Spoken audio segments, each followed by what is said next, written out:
এক্ষুনি গিয়ে সবাইকে বলবো যে Titir is back, Titir is back. কিন্তু কিন্তু তিতির তোকে তো সবার আগে সুস্থ হতে হবে না, পেশেন্টকে সুস্থ করার আগে। প্লিজ তিতির, শোন না। তোর কথাই তো শুনছি। কি করে সুস্থ থাকবো বল? না না, মানে তুই তুই তুই রেস্ট নে, তুই এখানেই রেস্ট নে না, আমি ওয়েট করছি তোর জন্য। রেস্ট নে তুই। কথাও বলতে চাইছিস না, তাই তো? আদি, তোর কথা মতোই তো সবটা হচ্ছে রে। এখন কথাটাও বলবি না? তুই এভাবে কেন বলছিস বল তিতির? আমি ভেবেছিলাম তুই বুঝবি। আমিও এটাই ভেবেছিলাম আদি, যে তুই বুঝবি। তিতির তুই কি বলছিস বলতো? আমি বুঝিনি তোকে, কিন্তু তুই যেটা বলেছিলি সেই মুহূর্তে আমার পক্ষে মেনে নেওয়া সম্ভব। মানা যায় না বলেই এতগুলো লোককে ডাকলি, এত কিছু অ্যারেঞ্জ করলি, তারপর বিয়েটাই ভেঙে দিলি। আমি বোকা ছিলাম আদি, তোর কোনো ইঙ্গিতে আমি ঠিক মতো বুঝতে পারিনি। আর সেই জন্য দাঁড়িয়ে দাঁড়িয়ে দেখতে হলো সবার সামনে আমাদের সম্পর্কটা শেষ হয়ে গেল। দেখ তিতির, তুই এইভাবে তুই চলে যা আদি। শুনলি তো আমি আউট অফ ডেঞ্জার। কি বা ঠিক করতে পেরেছি আমি বল? শোন না তিতির, দেখ এইভাবে বলিস না। তুই জানিস না এটা মেনে নেওয়াটা ঠিক। এটাও বুঝলাম না তো। বিশেষ করে আদি আমি বারণ করেছিলাম আঙ্কেল আন্টিকে তোকে কিচ্ছু না জানাতে, কোনো খবর না দিতে। ওরা আমার কথাটাই শুনলো না রে। এই তিতির, এই কি বলছিস তুই এসব দাদা? হ্যাঁ, আমাকে খবর দেবে না তো কাকে দেবে? তিতির তুই কিন্তু ভুলে যাচ্ছিস আমাদের মধ্যে যাই হয়ে থাকুক না কেন, দিনের শেষে আমরা কিন্তু বন্ধু। খুব ভালো বন্ধু। এই বন্ধুত্বর দায়িত্বটা পালন করতে গিয়ে না আদি আমি আমার আমিটাকেই হারিয়ে ফেলেছি।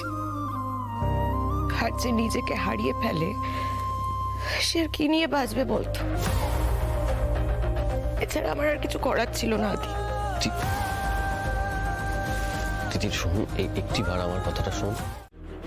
আপনি নিজের মুখে আজকে এই কথাটা তিতির ম্যাডামের সামনে বললেন স্যার? আস্তে আস্তে তিতির, আস্তে আস্তে, সাবধানে তিতির, আস্তে আস্তে ওঠ। কেন এসেছিস আদি? কি বলতে এসেছিস? এইসব বলতে এসেছিস? কমিটমেন্ট? যদি তাই হতো তাহলে এত কিছু প্ল্যান করার পরে বিয়েটা ক্যান্সেল করলি কেন বল? তিতির সিচুয়েশন তুইও অবুঝ ছিলি, বোঝ। কি বুঝবো আদি? তুই বুঝেছিস? এতগুলো লোক দেখে সবার সামনে তুই আমাকে অপমান করেছিস, আমার মুখে চুনকালি লাগিয়ে দিয়েছিস। কি ভেবেছিস? কি ভেবেছিলি তুই? তিতির তো খুব স্ট্রং, সব ভুলে যাবে, কাল আবার সবটা আগের মতো হয়ে যাবে। তিতির বিয়ের জন্য প্রেশারাইজটা তুই করেছিলি। বাহ বাহ, গ্রেট। এখন সব দোষ তিতিরের, তাই তো? কাম ডাউন তিতির, এখন রেস্টে আমরা। কেন আদি? কেন করলি এরকম? কেন করলি বল? একটা বারও আমার কথা ভাবলি না?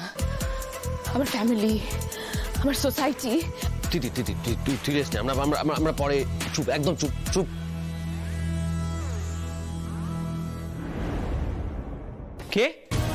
কে ওখানে? কি হলো, পালাচ্ছেন কেন? এক সেকেন্ড দাঁড়া। কি ব্যাপার? কি হয়েছে? আরে একটা মেয়ে এই গেটের কাছে দাঁড়িয়ে ছিল মনে হলো, আমাদেরকে দেখে পালিয়ে গেল। একটা মেয়ে? তাহলে কি